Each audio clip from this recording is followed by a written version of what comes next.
What's going on, ladies and gentlemen, and welcome back to the Nerdwide podcast. I'm your host, Tyler Haynes, with my good friend and co-host, the man I didn't watch the MCU movie with in the past 4 years for the first time, Chris Rivers. I 100% blame your work, though. And let me tell you, your presence was missed. Yeah. Everybody did notice, and we all asked. When Jamie said it feels wrong, and I was like, yeah, I 100% agree. And we had to sit with a random extra seat next to Uh, one of us. So, uh, you know, it is what well, it is. can I just say, the theater that I go to when I don't come up there to watch with you all, um, every time I go there, there's some sort of disruption, Oh, no. right?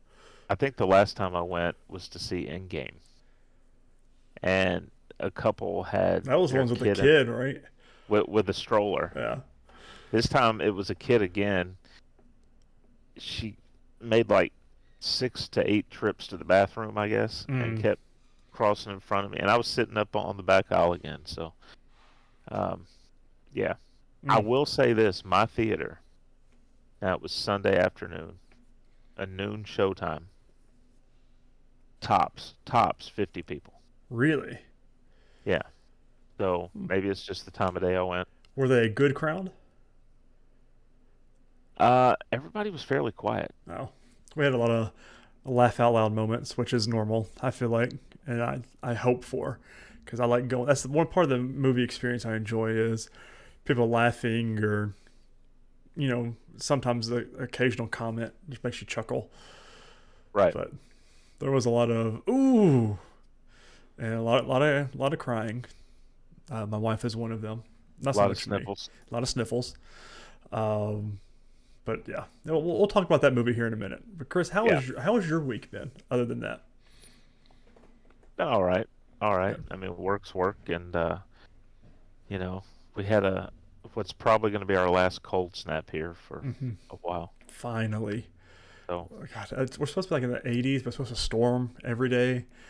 So I'm yeah. like, I'm okay with it. Just let's chill off on the cold weather. I'm over it. Like it was 30 something degrees the other morning. I wore hoodies all week. Mm-mm, no, we're in the almost middle of May. Unacceptable. Yeah. Yeah. Unacceptable. How was your week? It was all right. Busy. I feel like this week coming and go is going to be really really busy again. Mm. My because I work in an office with two other women, and both of them are taking time off this week. So Oh, I'm not at the same time, but at different times. So it still yeah. makes it busy. But I'm just like I just want to be at home. And like the days that we're not so busy, I like to work from home. But we'll see how the week goes. So hopefully, watching a lot of things, which I've been watching The Crown. I told myself, hey, I'm gonna watch Quantum Leap this week. Well, for some reason I pivoted to The Crown, probably because the coronation was coming up, and I've been wanting to check it out. I am 2 episodes away from being done season 2, and that's just been my show to have on. It's Yeah. it's been a fun time. I'm really enjoying it. Obviously, it's a lot of fictional moments and rooted in history, but a Yeah. lot of history rooted into it as well. So So you traded in sexy scientist for royalty, for royalty, yeah, for sexy Matt Smith. I basically. mean, I can't Yeah. go against Matt Smith at this point.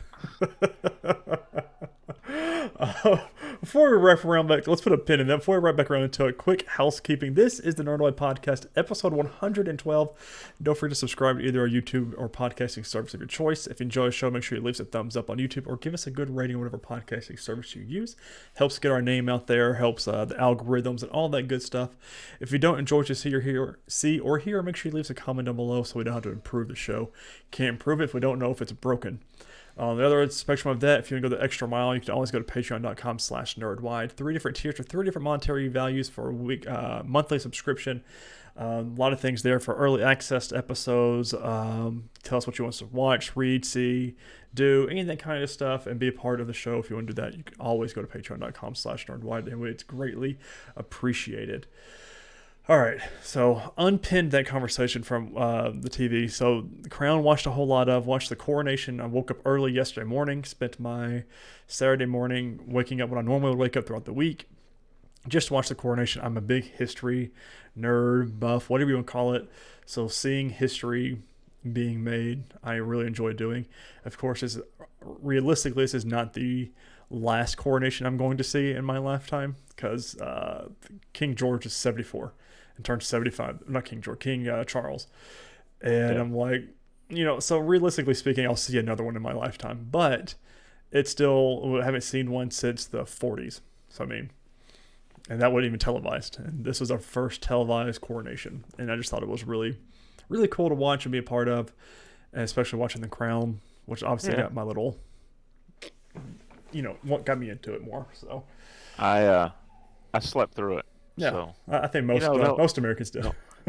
they'll probably put it out on DVD or Blu-ray. Yeah, or something. they'll put a special out on it somewhere.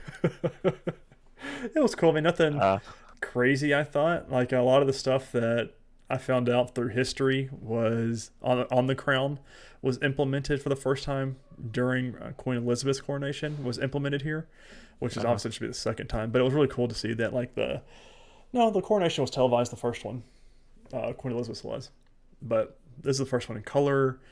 He's the oldest king to be coronated in, or however you want to say that. So what you're saying is they've already dug the hole to put him in. Yeah, because it's Prince William's turn after this, and that one will probably be for a very, very, very, very long time, because he's in his 30s, right? Older 30s, younger 40s, maybe. Because he's not too terribly old. I don't see Charles here lasting all too long. But anyways, there were definitely a lot of people that wanted him to skip Charles and go right to William. But does a monarchy really hold power anymore? It's one of those kind of things. It's just there. Other than that, with TV, we finished Love Is Blind season 3, and we started Perfect Match due to my cousin's recommendations. This show is just terrible, and I love trashy reality TV, but they're not. It's more of a game show than a love show kind of thing, and I use that very loosely. And it's very competitive. Like they play Spin the Bottle. They have. So there you go. Nailed that one. But like if you win the compatibility challenge of the day, because like they do it like every 2 days, they do these. You get to bring in 2 random singles and match them up and pair them up with random people. And so like you're purposely splitting couples up when they're there to try to find love and stuff like that. It's a weird knockoff Bachelor in Paradise, because Bachelor in Paradise, they don't play games. That sounds very manipulative. It very, very, very much is. And I'm like, I don't know if I would watch a season 2 of this once it comes out. But other than that, that's all I've been watching. The Coronation, Love Is Blind, and Perfect Match in all my free time. What about you, Chris? What you been watching? I got caught up and finished season 1 of Quantum Leap. Strong finish? Yes, definitely. Makes you want more? Yes. Oh, great. That's just wonderful. Because that's going to be the show. I'm buckling down. After this one, I'm going to... Because, we watched 3 hours of TV shows already throughout the week. Yeah. So that's why I'm going to buckle down and... Not for much longer. No. Actually, for what? 1 more week, huh? Yeah. We didn't decide... no word yet. No word yet on Doom Patrol. We didn't pick out our douche canoes and heroes of the week. Although we're going to do it on the fly. Do that live as we record. Oh, I love it, because I've got one for douche canoe already, by the way. I'll have to think about the storylines while you recap. So when does Doom Patrol? I just want to double check, because I haven't heard anything yet. We're waiting on Doom Patrol. We're waiting on Invincible. We're waiting on The Boys. Yes. Although The Boys, we've got the Generation V, their little spin-off show comes soon. So let's do soon-ish. It's expected to arrive summer or autumn 2023. Yeah. Huh. Probably autumn. It's not coming in May. That's been confirmed. It will not be in May. That sucks. So, but we had other shows before then, Chris. Let's talk about this. Superman and Lois Season 3, Episode 7, titled Forever and Always, directed by Alvaro Ron. I didn't really see anything crazy by any of our directors this week as I was looking them up. But we're going to comicbookresources.com for this recap. For some reason, Nerds and Beyond didn't have theirs this week, so I don't know what was up with that. And this is by Sam Stone. And I'm going to preface this once again. Best season yet. Have not had a dud episode, and it's one of those things. I don't know if they've had dud episodes or if it's just because of the breaks that they had in between the episodes is the reason I think they were duds from season 1 and 2. Because I feel like we're on all cylinders on this one. CGI is off the charts, storytelling is off the charts, acting is off the charts, and I know I say it every single week. I just wanted to go ahead and get that out of the way because I think the same exact thing for this episode. Let's see. All right, here we go. The adverse effects of Lois's chemotherapy treatments begin to become painfully apparent to the consternation of the rest of the family, especially her sons. Meanwhile, Natalie Irons is stressing out that Mateo is coming back to Smallville to visit her, while John Henry is preoccupied with contemplating his next moves after meeting Mannheim. On the other side of town, things remain awkward between Chrissy Beppo and Lana Lang as Chrissy and Kyle Cushing take their romance in public. As Lois receives further treatment, she asks Pia increasingly probing questions about Mannheim, with Pia getting defensive and not divulging that Mannheim is her husband. In the meantime, Clark returns to the Fortress of Solitude, where he admonishes Jonathan and Jordan for seeing if there's any Kryptonian technology available that could potentially save their mother. Clark then approaches Mannheim at his penthouse Metropolis under the guise of conducting an exclusive interview and getting Mannheim's side of the story while secretly continuing to investigate the mogul. Flashbacks reveals Mannheim's rise to power, acquiring the penthouse after the building was converted from a factory, where Mannheim's mother worked her entire life. Mannheim arranges for a meeting with Lex Luthor to gain control of Hobbs Bay, which has been written off by Metropolis as a lost cause due to a systemic urban decay. Mannheim's boss at the time is incensed that he went behind his back to meet Lex, but is murdered by Pia, who kills him with her cell manipulating powers. So she's just a meta. Like, she didn't get her powers from this cancer research stuff. So she's just a straight up meta. Right. As Lois apologizes to Pia about questioning her, Clark deduces from his interview that Mannheim bought the hospital and invested millions into cancer research because someone close to him has cancer. I loved seeing this part of Clark, which we haven't seen much of in this whole series, and that's his investigative journalism part. And it really hit with the Mannheim, which of course, Mannheim, Bruno is phenomenal. And it's one of those things too, like even this episode helped it out more of, is he really a bad guy?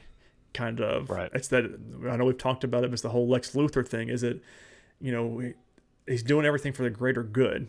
But anyways, Clark. As he sees it. Yes.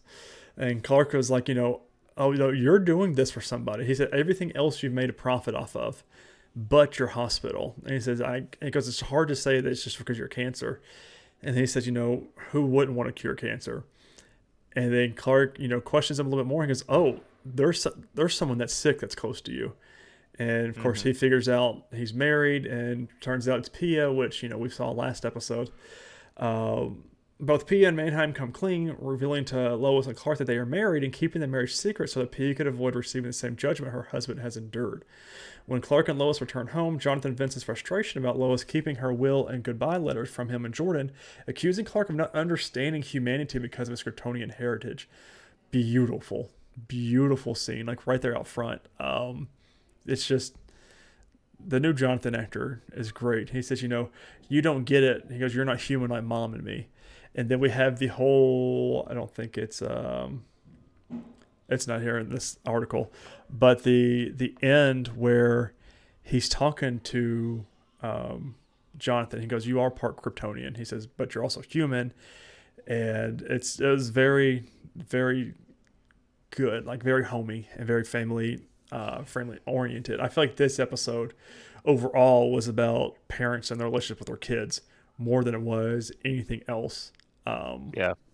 Which is great, because we had it with Sarah and Lana, which I like, that was the smallest piece. We had it with Chrissy and Sarah. We had it with John Henry and I just said her name, Natalie. And we had it with Clark and the boys, more so than the mom and the boys on this one. Even with Clark and his mom and the fortress, we had a little bit. And then, of course, the big thing at the end, which we'll get to, I don't want to jump before we get there. See, Lana helps John Henry deal with meeting Mateo, while Sarah Cushing guides Lana in navigating her complicated feelings about Chrissy dating Kyle. Jonathan apologizes to his parents before Lois and Clark have a frank discussion with their sons about Lois's impending mortality and the distinct possibility that she might not survive. And as Pia celebrates her completing her chemotherapy, she and Mannheim greet Mateo when he returns from Smallville, the idealistic teen revealed to be their son, which Jamie called from the beginning. Like, from that second episode, I think is when the party was. She's like, that's their son. Well, that's Bruno's son. And sure enough, and I don't know if he's got any nefarious purposes. Actually, I know he doesn't, because the preview, they meet Natalie. Bruno and Pia meet Natalie. So I know there's no ill will there until this episode. And it gets really good, let me tell you. So, which I'm really excited about. But overall, another banging great episode. Really moving the plot forward. We got a little bit more backstory to Bruno. Found out the way he is.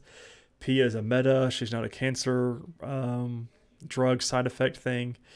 And Lois is still doing rough with this cancer stuff, and she's already got plans in place in case she dies. Which I don't see them killing her off the show.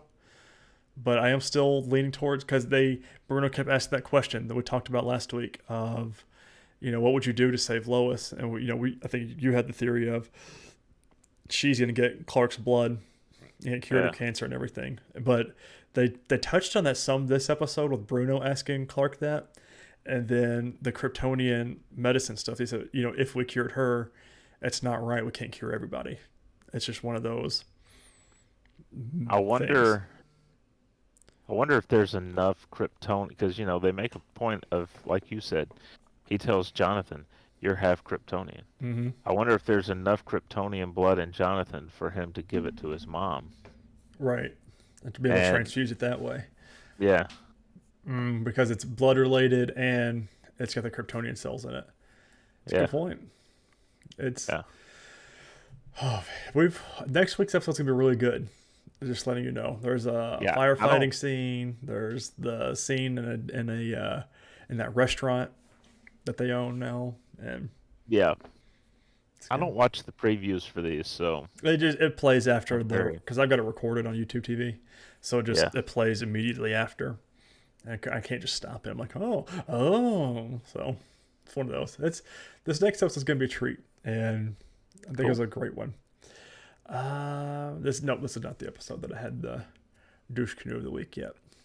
So that was our Superman and Lois. So keep everything in mind. This is our first week bringing back douche canoe and hero of the week, which is absurd. So I want you to come with who you're wanting to go to bat with, Chris, because I've got some fun ones.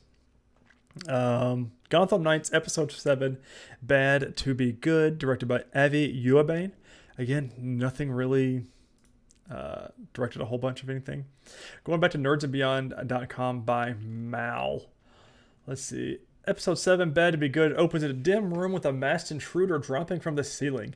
They carefully select a painting before waiting for the guards to arrive. After taking out all 3 security guys with ease, the art thief zips back up at the line and away the way they came. Gotham Morning News covers the heist, revealing that the target was City Hall. The GCPD has enlisted the help of Detective Sophia Green, a known criminologist. The segment's host declares that they think this sounds like a job for their newest local heroes, mysterious vigilantes at the Gotham Knights. Sure. Still don't know how they weren't outed by last week's episode, but whatever. The Knights are watching the news in the Belfry, and Harper isn't impressed by a job finding overpriced swirls of paint. Colin seems a little put out of her assessment, but initially seems like several of the Knights agree with her, including Turner and Dewella. Turner rightfully points out they have bigger problems. Carrie and Stephanie arrive with donuts and an update on Brody and Lincoln March. The Knights won't get any more answers on Lincoln's attacker until they can figure out how the town has lived so long. Struck with some kind of inspiration, Dewella says she may know a way to get them some answers. Carrie gets a text from Dewella sometime later, summoning her to the garage where she is getting out of a hot-wired car, the school's driver's ed vehicle to be exact. Carrie isn't happy about that, but it becomes a lesser problem as soon as Dewella reveals who she has in the trunk, none other than Eunice Harmon. Hilarious. Again, good acting from both of these actresses for this. Despite Carrie's horror, Duella kidnapping an old woman. Duella slowly persuades her that Eunice is the only person who will have information about what is up with her dad, Felix Harmon, aka the Talon. Sometimes you gotta be bad to get the goods. Meanwhile, Stephanie and Colin had a little chat over coffee and crullers about the importance of art. And it got Stephanie thinking. She's discovered a connection between the stolen art pieces. All of them were owned by Alan Wayne at the time of his death. Suddenly, the missing doodles for rich people seem like they are the Gotham Knights' problem after all. Thankfully, Officer Rose Rubber Ducky is still letting Stephanie hack into the GCPD. There's nothing there to help them, though, as it seems the cops are just as stumped as they are. Harper has a plan to find out more away at the computer. Her idea is to get to see what her ex, the infamous Dylan McKillen, I still love that name, knows about the heart thieves. But first, she has to get him on her side. As the last they parted ways, he was willing to turn her in for reward money. She manages to sweet talk him and apologize for what happened between them. She soon has him eating from her hand, but it's no use. Even the criminals of Gotham have no idea who is stealing this art. Stephanie has deduced that there is one painting left that was owned by Alan Wayne, and it remains unburgled. The piece is in the off-site storage at the Kane Museum. Looks like it's time for the Gotham Knights to catch a thief. Back in the makeshift kidnapper's dungeon, Eunice is being her feisty self again. Why should she tell them anything? Surely they could ask all their talent questions when Papa himself comes to chop off their adorable little heads. Given that they stole her music box, Eunice isn't feeling inclined to share. Duella loses her patience and starts turning off the old lady's oxygen supply. It was terrible, by the way, just horrifying. Carrie manages to get her to stop and tells Eunice that they have a nice little chat. She'll turn her stolen music box. With the music box procured, Eunice opens up a little to Carrie, talking about the Court of Owls party she used to go to as a little girl. Carrie tries to get information about who attended the parties, but Eunice tells her they always wore white masks. The court, she says, would always give her whatever she possibly wanted. When Felix was exposed as the Butcher of Gotham, the court came to him with a deal. They could ensure he survived his hanging if, in return, he became their enforcer. They imbued him with a substance of some kind, but Eunice claims not to remember its name. She does note the court used the last of it on Phoenix, and they've been searching for more of it ever since. Duella begins to lose her temper again when Eunice says that she's parched. Carrie agrees to go get her a glass of water. Do we think that it's the... What's that well? The spring or water from... Arrow, the Lazarus Pit. Do we think that's what it was? I mean, maybe. It's Gotham, so yeah. Who knows at this point? And they're still searching for more, so maybe. The rest of the Knights are hanging around waiting for their art thief to show up. Colin bemoans that they should have brought more snacks. Finally, a little late, our masked criminal emerges from the opener, arrives, suited up and ready to break in and snatch the final painting. The Knights follow, but the thief quickly shakes them and gets in a shot at Harper. Diving behind a car, the Knights take shelter from the bullets. Stephanie and Colin establish that Harper was only grazed, while Turner peels off to take out the shooter's guts with one of his batarangs. One of their old bullets ricochets off the car and takes out their knee. Turner and Colin dive in to confront the thief, while Stephanie helps Harper. The art thief turns out to be none other than Detective Green herself. The Court of Owls is her family hostage, forcing her to retrieve the paintings for them in exchange for their freedom. She has no idea who gave the orders. Cole and Turner, embracing their Gotham Knights title, tell her they would get the painting for her to save her family. Stephanie bandages up Harper with a strip of her shirt, and the two of them have a bonding and possibly even flirting moment over Harper ending with a very sexy scar. Listen, I don't know who in this show is into who wants who's attracted to who. I cannot tell because it's somebody different every single episode, and I'm kind of like over it at this point. Just, if you're going to couple somebody up, couple them up. Let's be done with it. But don't do this. Yeah, everyone's flirting with each other nonsense. I think it's clear that Harper and was it Samantha? Stephanie. Same thing. Yeah, you know. I think it's clear that they're putting them together. Yeah, which it's like the episode before though. It was Stephanie and Turner, and then the episode before that it was Turner and Duella, and I'm like, okay, let's pick a lane here, everybody. I think what it is they're slow. All of them are slowly deciding they don't really care for Turner, just like the audience. We're slowly pushing him out. Let's see. Once Carrie steps out to get Eunice her water, Duella reluctantly agrees to wind up the music box for Eunice. Unfortunately for her, it turns out that the decrepit, wheelchair-bound Eunice isn't so decrepit and wheelchair-bound after all. These are all quotes from the show, by the way. As soon as Dwell is within range of the music box, Eunice dives to the ballerina that spins the box, pulling it out, revealing a long, sharp metal spike attached to the bottom of it, and stabs Dwell through the hand. As Dwell screams, Eunice wraps her oxygen tubes around Dwell's neck and begins choking her. Thank goodness Carrie arrives just in time, pulling Eunice off of Dwella. She asks Dwella what happened and if she knew that Eunice can stand. Eunice cackles evilly while Dwella pulls out the offending ballerina out of her hand. Dwella heads back to the belfry to tell the rest of the Knights about Felix Harmon's secret sauce while Carrie looks after Eunice. Back at the KM Museum's warehouse, the Knights are trying to work out how to get in. They'll have to do a smash and grab, but the door doesn't even have a lock. Turner solves the issue with a bat gadget he liberated from Carrie's stash. Harper and Stephanie keep the engine running in the van, and Turner and Colin blow the door and dive inside. Warehouse is full of paintings, and they're on a time limit. They manage to find the seascape they need, a medieval tower on a cliff near the ocean with a sheep, but not before the guards arrive. Turner and Colin sneak through the aisles, hiding from the guards. Eventually, Colin manages to throw a goblet to create a diversion, and they run to the van. All right. Knights get a drop. Go ahead. Question is, do you think the sheep in that painting push back, or do you? Yeah. The Knights get a drop-off location for the painting on Detective Green's burner phone. They park up, and Turner Mastiff, of course, takes the painting out to meet the Owls. A representative of the court agrees to take the painting after verifying its authenticity with the Knights. Immediately laser pin Turner, and an order is given to kill the hostages and Turner. Turner takes it pretty well, coolly responds that they might want to reconsider because, as Dwella tells the court as she exits the vans dragging Eunice, they brought along a really pissed off insurance policy. The plan works. The court won't put Eunice at risk, so they let Detective Green's family and the Knights go. While the Knights are following their leads in Alan Wayne's art in the Talon, Lincoln marches comatose at the Gotham General Hospital. Rebecca is watching over him when Harvey turns up to check on him and the two talk. They go for a walk, and Rebecca confesses that when she heard Lincoln was attacked at Harvey's office, she was more worried about Harvey. Harvey advises that Rebecca and Brody get out of the city. They can't trust anyone. In his office, Harvey is looking through his case files, including a photograph of Lincoln. He tries to push through, but can't quite shake a series of flashbacks to the night he was stabbed. Clearly, the Talon's brazen attack is affecting Harvey. He's interrupted by a call from Rebecca. She's scared. She sent Brody up to his grandparents to stay behind to pack, but she feels she's being watched. And someone keeps calling the house a hanging up. I want to skim through this because none of this is really important to any of the storylines.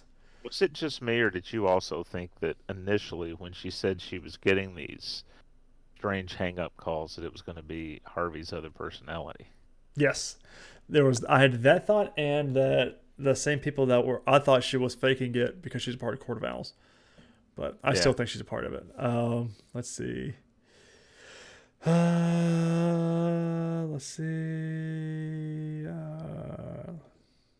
All right, finally to the tune of Bob Moses' Broken Belief. We get two scenes in our final montage.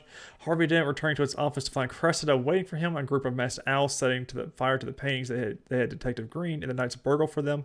I need your help, Cressida confesses before trying to persuade Harvey that what she knows is more important than her betrayals. She knows what the court is planning and affects the whole of Gotham. The paintings are ablaze as a semicircle of owls watch, slowly revealing a metallic-looking substance beneath the painting, forming map-like patterns. Mm-hmm. So, another week, another episode, I could care less about Turner. Yeah. Still brings nothing to this. Not really. And unless what Carrie knows from that little diary, those pages that she stole, is important, like it's really catchy, I still don't care. So. Well, I think it's making it worse because at the same time this is going, we're getting new episodes of Titans where I feel like characters connected to Batman are way better. Yes. We had a great Titans episode with Batman characters. I do like the other characters in Gotham Knights. Mm-hmm. I just wish that there was something that they could do there about Turner, but I don't know what you do except kill him off, Yeah. And only kill him off if you're doing a season 2. Yeah. So don't just kill him off and then don't have anything else to do. Like there's more to do. So they could even do. I mean, I know it wouldn't make. Well, they could kill him off, and then it turns out that Jason Todd was the one that killed him, or at least he's thought to be the one that killed him. Right. And then that reintroduces another actual Robin. Start doing a whole bunch of new stuff. Yeah. Do we think that they are, at the end of this, do you think the Gotham Knights will be like the crimes will be turned out to be innocent at all. Well, Or they've they're still definitely going to get this broken the bill free. law. Yeah. Oh, that's true. They've definitely broken the law. But do Yeah, we think Harvey's going to get them out on technicalities and stuff like that? I think either that or if he can't, maybe he cuts a deal with Mm, the Court of Owls to sacrifice someone else as the real killer of Bruce Wayne, right. and that gets them off the hook that way. There's, it just, to me, it all hangs in the balance if they do a season 2 or not. Yeah, And still no confirmation. So, yeah, none. uh, I saw some lightning. oh, on your end? Yeah, Oh, the storms were headed your way then, because I don't think he's still rumbling still. All right. Speaking of lightning, not a good transition. Titans season 4, episode 11, our penultimate episode, might I add. Project Starfire, directed by Nick Kopus. We're going to highonfilms.com, and this is by Madhav Malhotra again. God, I'm terrible at this. Opening with Starfire inside a lab trying to find Sebastian. The episode then shows her dream as she has fallen asleep, where she sees a large ball of blue light. Outside the lab, she talks with Dick, letting him know that Sebastian couldn't be found. He must be in hiding, and Dick deduces that Connor must be with him. I mean, I don't know. Let's check the Lex Core Tower. I don't know. Where all of them have offices. Whatever. right. Don't know how you're missing if, they're... Anyways. The two then discuss how the normal people in the world see and live their lives without knowing about things like Trigon, the Horn, and magical powers. On being asked by Corey, Dick says he would like to spend his time with Corey in the place they were, and Corey admits the same herself. Inside the lab, Tim is worried about Bernard, but who still hasn't got out of the coma he was in after playing Sebastian's game in the previous episode. He is then approached by Dick, who wants him to send him to Gotham City to chase a lead, which is a man named Venta, who has intel regarding Mother Mayhem. Although reluctant to leave Bernard, Tim leaves for Gotham with a suitcase given to him by Dick. At his and Connor's hideout, Sebastian is distraught and angry, which, again, the hideout is the LexCorp building. Angry that his video game plans are ruined as he watches the news on the TV because his powers are gone. He blames everything on the Titans, but Connor sees things differently, believing that his powers are gone because Mother Mayhem took them to punish him for not subbing in Trigon. To get Sebastian's powers back, Connor suggests killing Mother Mayhem. I'm just going to call her MM, it's just easier. Meanwhile, is at her headquarters, and even uglier. This is a sidebar by me. Like, even uglier. Which is to say a lot. Is at her headquarters at the Temple of Azarath following her resurrection. She summons Sebastian's ex-girlfriend, who is also an acolyte. After confirming her love, devotion, and loyalty to their cause and Sebastian, she kills her by ripping out her heart and creating a jewel with it using her power. In Gotham, Tim is suited up as the new Robin. The suit, which was inside the suitcase, is Batman's bat signal, is in the sky behind him. Really, really well done, which we saw in the trailer back when we did the Nerdwide Reacts for it. He meets two criminals in the middle of a heist. While questioning them on Venta, he reveals himself as an ally of Dick Grayson, and negotiations break down. Tim fights them and just doesn't do very well until he is saved by Jason Todd, who shows up as the Red Hood. Very, very well done. I really like this scene in particular. Back at the lab, Rachel finds out that from Gar that he is spending an increasing amount of time in the Red, and he isn't sure he is supposed to be there with the Titans or in the Red protecting it. Rachel suggests dedicating himself to the Red and elaborates a little, but Dick interrupts, asking if they have seen Corey. They haven't, and with the help of Star Lab's employee, they found that she is tracking Connor alone. Having located Sebastian in his hideout, MM wants to use the Horn to summon Trigon and promises him power and everything else he wants if he summons him. She leaves after telling him to rendezvous with her at the Temple of Azarath that very night. When Connor returns, he is happy and worried. Unhappy and worried to learn these new plans and to persuade Sebastian of his truthfulness, he brings the Confessor before him. Cool name, by the way. Yep. After being tortured, the Confessor reveals that once he summons Trigon, he'll be nothing, and Sebastian is enraged to learn that. In Gotham, Tim helps Jason solve a puzzle left by a criminal he is tracking down, despite Jason saying he works alone now. They spar for some time after that, and Jason gives Tim advice on fighting. Meanwhile, Starfire has tracked down Mercy Graves at the LexCorp facility, who reveals that Connor has gone silent on her, and they may need to kill him if they want to kill Sebastian. At that point, the rest of the Titans show up, and Corey insists to Dick that they do this her way, but Gar and Rachel may have found another way on the computer at the facility. Lex created a Project Starfire weapon, capable of emitting blue light similar to Starfire's abilities before his death. So I guess he really is dead, and we're just going with that now. He intended to harness Corey's power to defeat Brother Blood, but also desired that power for himself. Though he was able to replicate it successfully, the laboratory location remained unknown.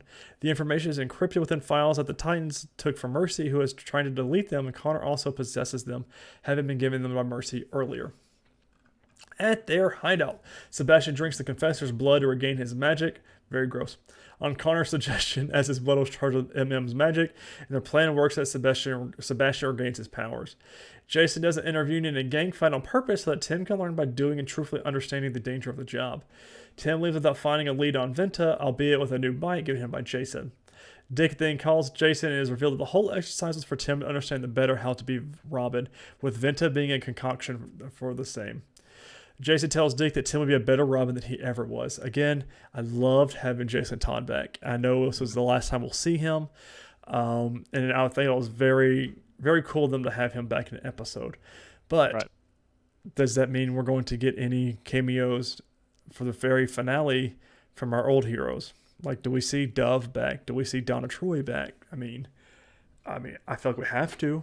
I mean, you can't wrap up the show without them unless, casting wise, you couldn't get them back. But yeah, hopefully we do.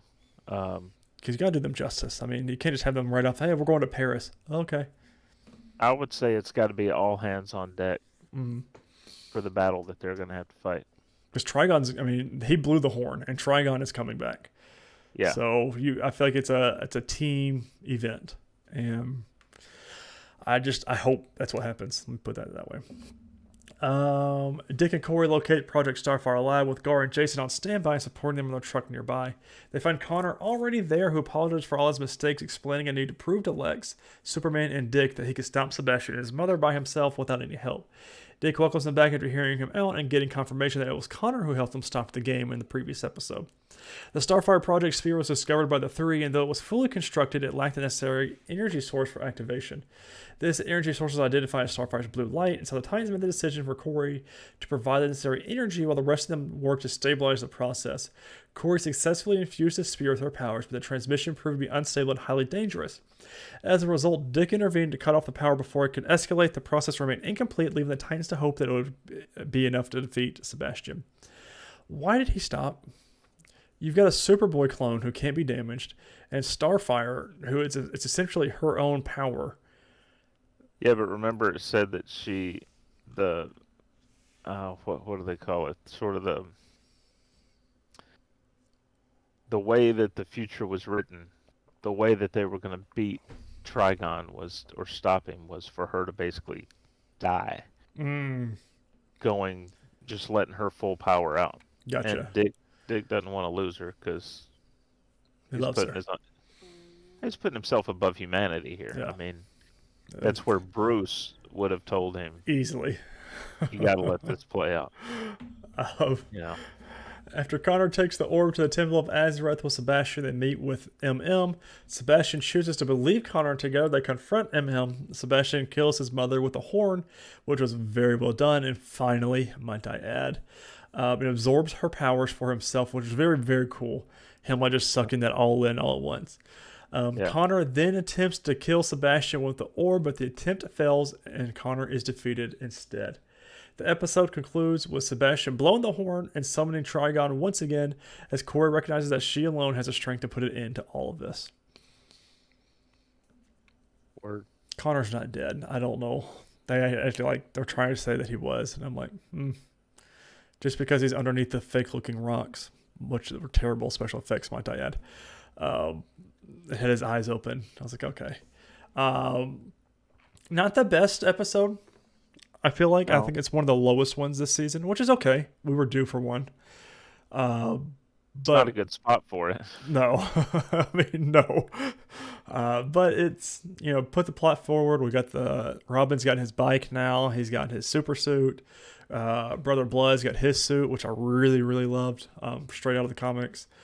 And we're back to the season 1 finale, which was fighting Trigon. So I'd be pissed. You're ending the show, and the last 2 episodes are the only 2 episodes I get to wear the Robin suit. Right. That thing would have been really hard to get into. I'm not coming back. I'm keeping the suit too. For my own YouTube series. All right, Chris. It is time for Hero Cravings favorites. Mm. Douche canoe of the week. Let's start with this one. I'm going to throw my hat in the ring for oh god, now I'm gonna have to go back and get her name. Give me 1 second. From Gotham Knights. I know it's the first time for this show. But we talked about it. Rebecca March. Sleeping with Harvey when her husband's in a coma. Well, yeah. I mean, he's also been having. I mean, his mistress That's is right. calling. Yeah. I mean, that's my vote. Other than that, I try to think between the other ones. I don't really have a douche canoe really for any of these other ones. Yeah, I'd probably go with Mother Mayhem. Yeah, that's a good one. Yeah, she's not even telling Sebastian what really is going to happen. Yeah. Well, she just said, what was it, 2 episodes ago or 1 episode ago? Yeah, you're useless. You're nothing. You're just here for me to bring back Trigon. Yeah. And I'm like, God, that's terrible. Yeah, you know what? Let's do that. Let's do because that's terrible. Like, to your own son is already having issues, was going to set his first love against him, uses her heart and to turn to a jewel, which I thought 100% he was going to smack that into his forehead like Raven's jewel. Yeah. But that didn't happen. So I was like, okay. So our first episode with Douche Canoe back, Mother Mayhem, or not to be confused with Mother's Milk. Right. Hero of the week. This is a good one. I'm trying to think. I really don't think there's a candidate in Superman and Lois. No, like, it wasn't a very superhero-y hero. It was just more of a family style. You could always go with, for that one, you could go with Lana for the way her and John Henry worked to set him straight for his daughter. But also she was real douchey to Chrissy. Understandable, but somebody that kind of... Yeah. Gotham Knights, you could go with Tim Drake as hero for training. Or you could go with, not Tim Drake. Titans. Yeah. Sorry, Gotham Knights, you could go with, I don't want to say Turner, because he didn't really do anything. No, I mean, I think you could probably go with, you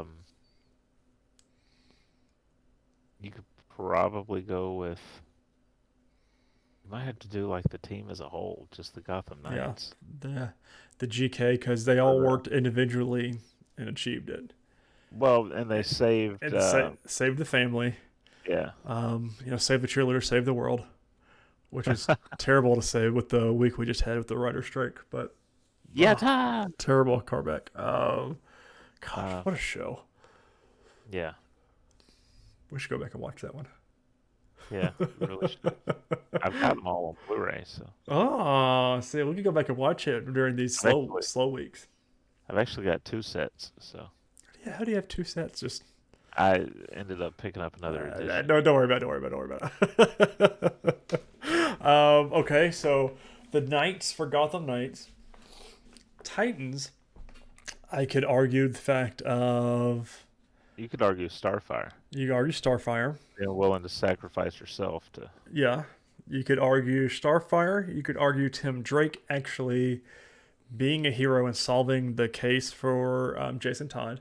You could also argue Jason Todd for training up Tim Drake, although it would be our last and final time for Jason Todd to be our hero of the week. Yeah. Let's see. I'm okay with Jason Todd if you are.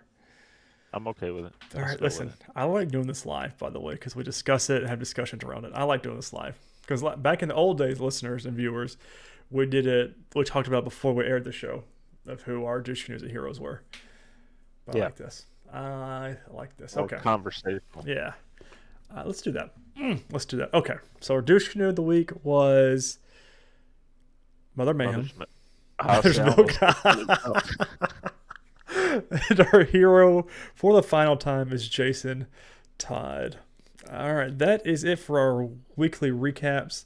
Next week is our series finale of Titans, which is just terrifying to say because, I mean, we've been reviewing them forever. I feel like ever since the Nerdwide podcast has been incepted, we've been reviewing them. Yeah. But only notable news that I want to talk about. I know mainly we do recapping things now, but this is a big news piece that covers everything we do and talk about. The writer's strike is in full effect as of May 2nd. I'm going to Variety.com, and basically, we've talked about it before, what it entails. But so far, I want to talk about our TV shows, and we've got one movie that it affects. That's so far it's been talked about, and this is updating every single day. The agreement has not been reached yet, but this article is written by William Earl and Meredith Warner. But I'm just going to go through and read these lists. So again, the WGA strike took place 15 years ago. We have not seen anything like it in 15 years, which is crazy to think about. So there's the update that just happened yesterday and or today. Stranger Things on strike, which of course is Netflix's biggest show, is on strike. Evil, actually, did they actually put these in? Okay, they actually put them in, so I'm going to go through and read these. So AMC late night shows, obviously we talked about, those are the first ones to go dark. Jimmy Kimmel Live, The Late Show, NBC's Tonight, and Late Night are all going on hiatus with repeats being shown. SNL. SNL is a huge one. That's a real big one. HBO is also live production of The Real Time with Bill Maher and Last Week Tonight with John Oliver. Comedy Central's The Daily Show, which was currently being hosted by a rotating cast of comedians, is also on hiatus. AMC, scripts for AMC's Anne Rice series and their Walking Dead spin-off shows are done with no prediction or production to start, so it's already been written, but no production going on. Abbott Elementary was supposed to convene on May 2nd. The room closed the same day. In an interview with Democracy Now!, writer Brittany Nichols revealed that the strike could ultimately impact the number of episodes they could pin up for the upcoming season. We are a show that writes while we're on the air. If this strike goes on for a significant period of time, our show will not come out on time, and that could change the amount of episodes, which I'm sure people will be very upset about, which is exactly what happened 15 years ago with a lot of our shows, Chuck being one of them, Heroes being a big one. Big Mouth, the Netflix animated series, was 6 weeks into writing the 8th and final season of the show. The creators would have finished writing in August without a strike. A big one. This is a movie one, which is the first movie that I've seen discussed. Blade. Marvel has shut down pre-production on the vampire reboot Blade, which was set to star Mahershala Ali as the vampire hunter. That's a big one. That's a real big one. And the first movie, which it's been taking forever to come out anyways, and it was in pre-production, but now you're on writer's strike, you don't have writers for it. So that's going to... this is a big one to me, because how is this going to affect the MCU as a whole going forward? Right. So that's what these repercussions are at this point. Like, what does it affect down the line? Cobra Kai has closed its writer's room for season 6. Series co-creator John Hurwitz tweeted, "Pencils down in solidarity. The writer's room is closed and no writers are currently on set for season 6.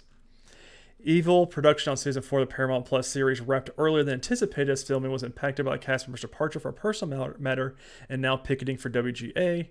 Good Omens, Neil Gaiman has also posted his support for the writer's strike. The creator tweeted earlier that the long-awaited season 2 of Good Omens, starring David Tennant and Michael Sheen, would appear sometime this summer. However, if you're hopeful for a stirring Gaiman press tour, you might need divine intervention, for the writer is on strike as well." Gutfeld, unlike the aforementioned late night shows, Fox News channels revealed that it'll continue to broadcast the new shows. Shocker. Right. Who saw that coming? House of the Dragon. All the scripts for the second season of Game of Thrones spinoff House of the Dragon has been turned in, so that one's not being affected. Host Drew Barrymore for the MTV Movie Awards has exited her role.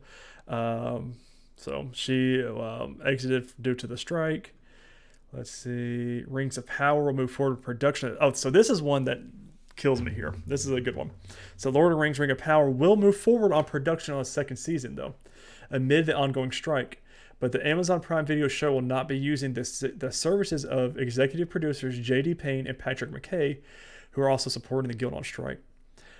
These are the creators and executive producers and writers for the show, and they're still going to film it. Good luck. Yeah. Good luck. Saturday Night Live, like you mentioned, is done. So it's definitely gonna have an impact. Hopefully, it doesn't last more than a couple weeks. And yeah, it's more so for our shows and movies. It's not we're not going to feel an effect right now. It's going to be in the future for us. And I mean, The Boys is done, so we don't have to worry about that. But if The Boys were a lot of them, like Jack Quaid, he was out picketing this weekend as well. Yeah. So you got to think a lot of those members and writers and everything would have been on strike, and that show would have been delayed.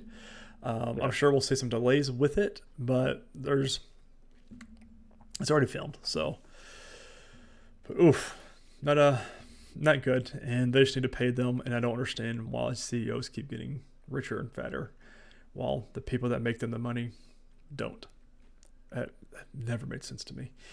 Anyways, releases this week, Sunday, May 14th, the new season of Fear the Walking Dead comes back on AMC. And that's all I've got. Boom. Woohoo! Well, thanks everybody for listening and watching. Enjoy it. Thanks for listening to it all, and we'll see you next week. We don't have anything else to talk about. No. Not a thing. Film, movies, picture shows. Have you watched anything else? Watched Guardians 2. And that's it. I'm pretty sure, was it this week or last week? Anyways, I watched Guardians 2 at some point in the past 2 weeks. I've watched it. But other than that, that's it for me. What about you? Have you watched anything? Yeah, I checked out this film, 1981 made-for-TV movie, Dark Knight of the Scarecrow. Sounds like one you would have added in for our Halloween roulette. it's definitely a fun watch. I think I gave it 4 out of 5 stars. Nice. It's got some people that you'd recognize if you've seen. Larry Drake is in this. He also had a prominent role in another horror film later on, Dr. Giggles. No, and he was on L.A. Law for a lot of seasons. He really he had a pretty successful career. But the story is he plays this guy, Bubba, who's not quite right. And there's a group of men in town. They don't like the fact that he plays with this little girl, even though he's really a child himself. Gotcha. Mentally. Marlon Brando's sister plays his mom, and when he brings the little girl to her mom's front door because she got attacked by a dog, and she looks pretty rough, and it doesn't take long in a small town for the news to make its way around, so these men just assume he did it to her. And his mom tells him to go to the hiding place. Turns out the hiding place is he dresses up as a scarecrow and stands out in their field. I think I've seen something about this, like a trailer or like Maybe. a sizzle reel or something, because this sounds extremely familiar. But these men go out there and they shoot him. Oh. Killing him. And right after they do, someone calls one of them on his CB radio and says, the little girl was actually attacked by a dog, and she's actually going to live. She's told us all about it. So now they know they killed an innocent man. And the rest of the film is each of them being killed one by one, and they all start the ones that are still left are trying to figure out who it is and who's really after them and all that. Classic whodunit. It's a good little movie, man. For a 1981 made-for-TV movie, it's good. It just gets me really excited for our Halloween stuff, man. Like, it's a special time of the year, and I know we both love it very much. I need to watch the Scream movies all the way up to 6 because I imagine we'll watch 6 this year for our Halloween Yeah. stuff. So I need to watch 2, 3, 4, and 5. Yeah, We watched 5, but we did. Yeah, that's right. We did watch 5, and we watched I'd, 1. So I'd have to rewatch it. yeah, just to get because some of the same characters are in it. Mm. Right. But this week, our movie that we're not giving this a full review. It's spoiler free, so there's only so much we can say. Guardians of the Galaxy Volume 3. Now, you watched this Thursday night as Yes. early as possible. Without Chris, might I add. We're recording this on Sunday evening. I went earlier today around noon and watched it. So, It took everything in me not to text you Thursday night and tell you how much I love this movie because I didn't want to hype it up. Of course, it was walking to the car from watching it, and I don't like to try and review movies. I like to let it sit a little bit and meld with me. But I think personally, this is the best Guardians movie out of the 3. I give this a 5 out of 5 on Letterboxd. I loved a lot of the things. I obviously can't go into spoilers until next week. But there's a hallway scene that I think rivals all of hallway scenes, which was a oneer, for all intents and purposes, a oneer. And there was a lot of heart. I felt like the story was really, really well done for all characters involved from all of the different films and specials. And yes, you do need to watch the holiday special before you watch this one, which would be kind of weird to do in May to watch a Christmas movie, but it's Christmas somewhere. But yes, I really, really enjoyed this movie. I came away feeling like this was the best trilogy the MCU has done out of all of their films. Everyone keeps talking about Captain America being the best trilogy, but I feel like this was the best one, especially with all the storylines for all of our Guardians and where they've been through and where some of them are going. I felt like this is just absolutely perfect. 2 post-credit scenes. One, I'm pretty sure, moves MCU forward. The other one was your classic jokey comedy one. But just for all you people out there. yeah. I gave it 4 out of 5. Okay. And part of that reason, and this is something I've been noticing a lot more lately, runtime. This is a 2-hour, 29-minute movie. Yes. They easily could have been a 2-hour flat and accomplished the same thing. I felt like they put a lot more runtime into it than they needed to. And when There you was an combine emphasis on a character we talked about before the show that Uh-huh. they could have done away with entirely, and I think it would have solved that problem. Yeah, and it's so let's talk about a character that I also took some issue with. Okay. That was in the trailer, so this is not a spoiler. One Adam Warlock. Did not feel like, in my opinion, that they utilized him that well. He's there throughout the movie, like he keeps cycling back in. Obviously, no character in a movie like this is there 100% of the time. But it felt like they shoehorned him in. Like, you really don't get any kind of origin.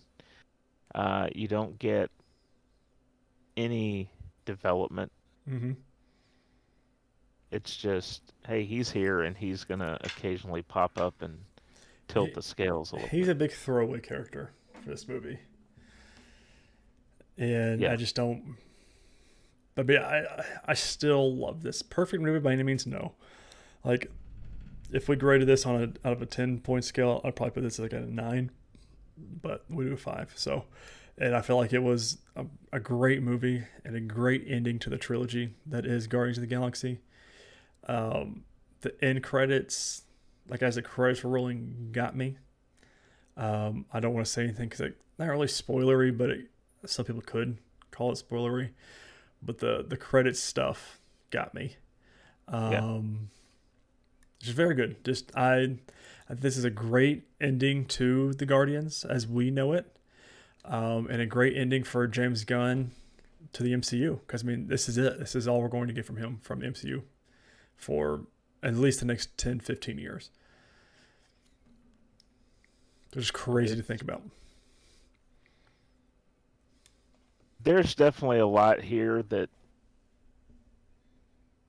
so much that I want to say that I can't say. Um, I feel like they do a fairly good job of closing out the team. Mm. Um, we get some answers. Yeah, it's I don't know. It just for me the runtime kind of made it drag a little bit, Mm. so that was like a little bit of a bummer.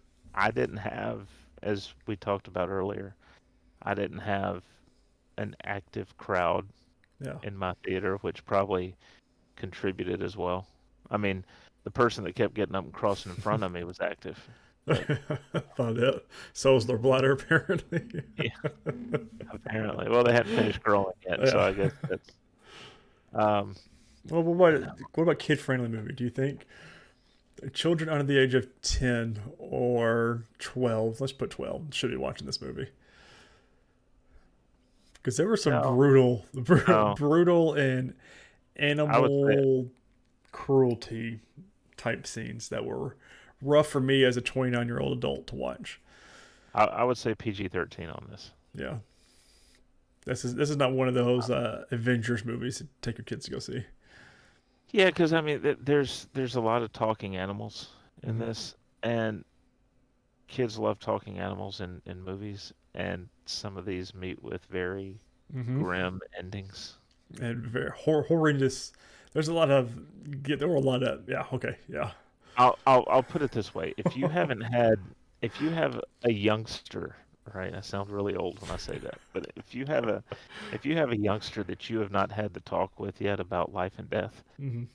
and what that means, you will probably be forced to have it after this Oh, yeah. because they're There's gonna a have, lot you're gonna have to be talking about with your kids. yeah. So, especially as it relates to Lila and Mm-hmm. some of the others, who I wish we could see again because I Yeah. like that character. But Mm-hmm. people that haven't seen it yet are going, who? Yeah. That name doesn't sound anything to me. Doesn't mean anything. So. Um, but yeah, good movie. I mean, Mm-hmm. you definitely want to see it, but um, I'm trying to think if there's anything else we can talk about without getting into spoilers. So I'm sitting racking my brain about. I think it's about as much as we can without it. I mean, the usual folks are here. Mm-hmm. Uh, Sean Gunn is back, Ooh. and Um, best Cosmo. best MCU movie we've had in a long time. Yeah. I want to say since Phase 4, but Phase 4 also gave us No Way Home and Shang-Chi, which I was high on both of those. But I will say this. Apparently, Cosmo very bothered by being called a bad dog. yeah, don't call her a bad dog. No. I am not a bad dog. It's funny you mentioned Shang-Chi. I was at Target earlier today, and I actually saw they had little blaster boxes of Shang-Chi Hmm, trading cards. really? And I was like, that's odd that Uh, that's out right now. I guess someone's collecting them somewhere, but it's Yeah, different. okay. It's a few months late. Great.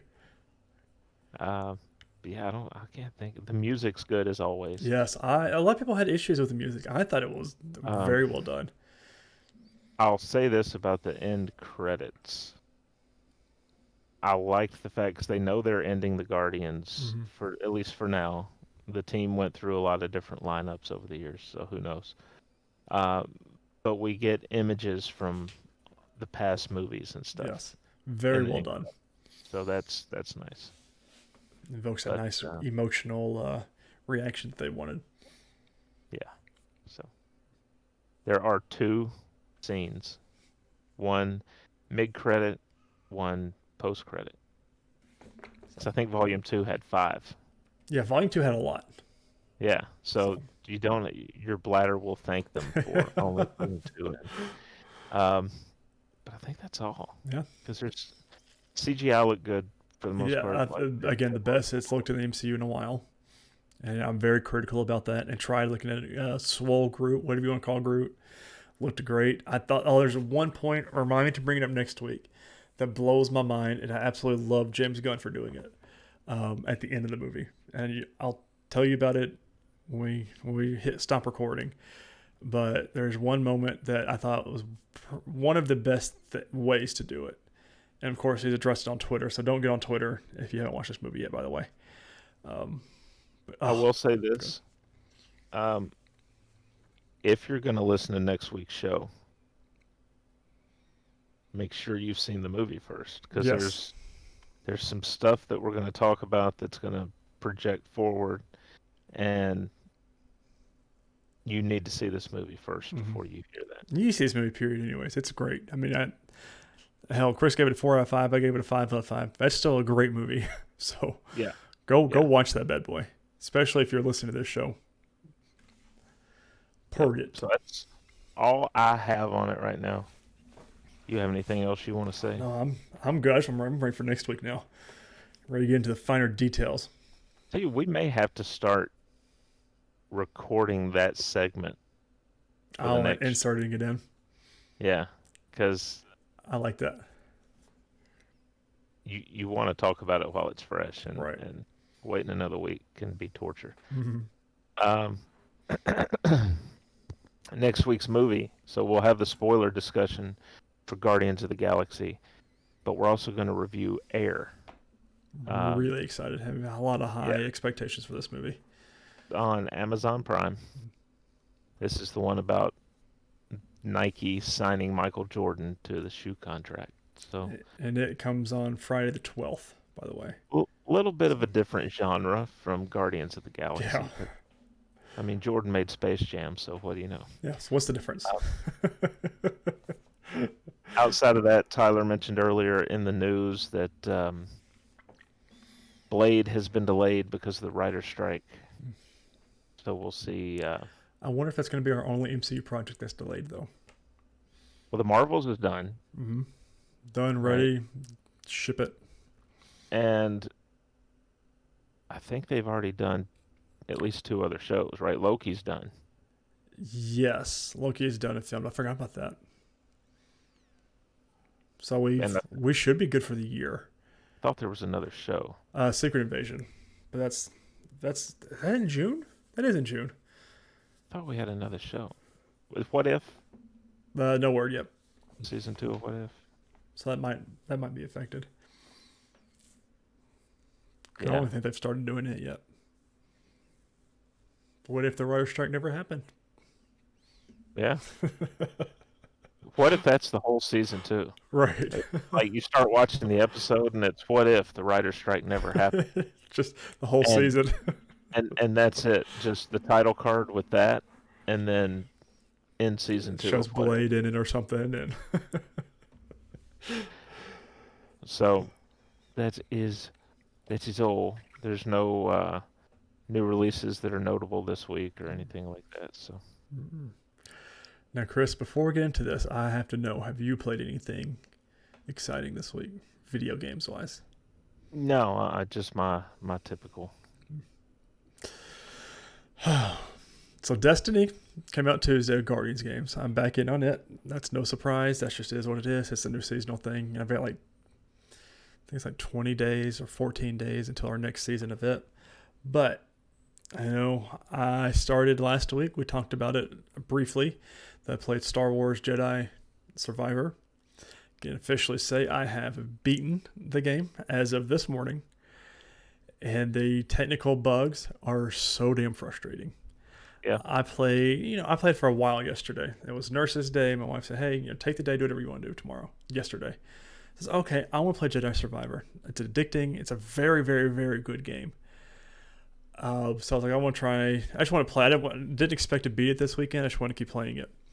Story, absolutely phenomenal. On our scale, I'm reviewing this one as a 4.5 out of 5 video game. Yeah. It would be a 5.5 if the performance was fixed. Like there's no way you could talk about this game without mentioning performance. I had it crash on me 5 times yesterday, 5 times. and I played maybe 3 or 4 hours. 5 times. Well, Two now of wait. Go ahead. I think I know what's wrong though. This is an EA title. More so Respawn. And Right, but it's got EA's yeah, logo on it and involvement. everything. Yeah, there you go. It That's should the have been problem. delayed. Sounds like a similar thing to what Madden deals Yeah. with. It killed me. Like, because in this game, your save points are a little meditation point. So it's like a Dark Souls-y, Bloodborne type game. You can't Right. save just at anywhere, and it doesn't auto-save any of that kind of stuff. So I would get deep into these rooms and everything and start fighting these villains, and then the game would crash. And it's far away from my last point that I saved at. So I had to go all the way back, collect everything I collected, and do exactly the same thing I did, just get back there. 2 of which I say are my fault. And I put that in quotations because it's not my fault the game crashes. But when you're on a loading screen, you cannot pause your game. Because if you pause the game on like when it's starting to try to load, it will force a shutdown. Now the other 3 happened when I was fighting or just running across the planet. Like it would freeze and then immediately go to the home screen and force shut the game down. And it's so frustrating for such a wonderful and exciting game. Like I'm extremely excited because they are going to do another one. But and this game had everything I wanted. It's the best lightsaber game. It's the best Star Wars game that I have ever played or done with. I'm just going to tell you, you're more patient than I am because after about the second or third one, I would have put it down and not Yeah, picked it I up almost again. did. And it was I didn't have any Uh, crashes today, and I played for maybe another 3 or 4 hours again today. But I did have to stop myself from playing it. I was getting to that point that I was not bored, but I was getting frustrated by because I'm trying to 100% this game, which right. I was listening to a spoiler cast as I finished it and was playing it. And I don't think I'm going to do because you have to collect collectibles, and there's 100 of them throughout the whole galaxy. And I'm like, don't want to because I maybe have 30 or 40 of them by now. But it just depends. Like once Destiny boils, slows down a little bit, I might. But with the new game coming out this Friday, I'm going to be losing a lot more free time again. So Well, how long would it take you, especially with the game crashing like it is? see, it's a great point. It's I don't know. Is it worth it? Is what I'm right. trying to determine with myself. Is it worth? Because I don't have a lot of free time anymore with Stella getting older, with all of our shows we watch, and with work and everything else. I don't really have as much free time as I used to have, 10 years ago. And I'm like, is it worth my time when I could be spending it grinding something in Destiny or playing another game or doing something else? I don't know. But I will keep going back to it just to do the other thing because there's still secrets and things I haven't discovered or done. There's like 20 bounty hunters you have to do, and I think I've done like 7 or 8 of them, which I had Yeah. the spoiling of what happens when you do it all earlier. But it's Maybe just wait till they patch it. I'm So you sure they know, will. I know so that. you know it's not going to crash on you. Yeah, because I don't want to get frustrated. I want to start collecting everything and then it crash and have to start all the way back over. But other than that, that's all I've played this week. Kingdom Hearts 2, we played a little bit more last night with Stelly. But other than that, it's been business as usual. And then notable new releases this week, which should be here on my doorstep on Friday. The Legend of Zelda Tears of the Kingdom, which is the sequel to Breath of the Wild, comes out on the Switch May 12th, which I'm, again, very skeptical about. We haven't had any reviews come out yet. And it's on the Switch, which is a 7-year-old hardware. So Yep. We'll see. I'm trying to be optimistic about it, but we will see. But ladies and gentlemen, thank you all so much for listening and watching this episode of the Nerdwide podcast. We really hope you enjoyed it. Don't forget to share it on all your favorite social media platforms and forget to rate and review this podcast on whatever podcasting service you use. On social media, you can follow the Nerdwide account on Facebook at Facebook On the search bar, search nerdwide.com, Nerdwide Podcast, Nerdwide. First thing that pops up on any of those. And on Twitter, you can follow the Nerdwide account at nerd_wide. You can follow me personally on there at Ty_Haynes. And you can follow Chris at MavTN7. Those ways, like if we have to pivot for anything movie-wise, that's where we'll tell you then. Important announcements, things like that. Those are the two best places to keep up to date with it. But as always, this has been the Nerdwide Podcast, episode 112. And next week, it is going to be a somber one. Hopefully, it's a great episode, but it is our final episode ever of the Titans.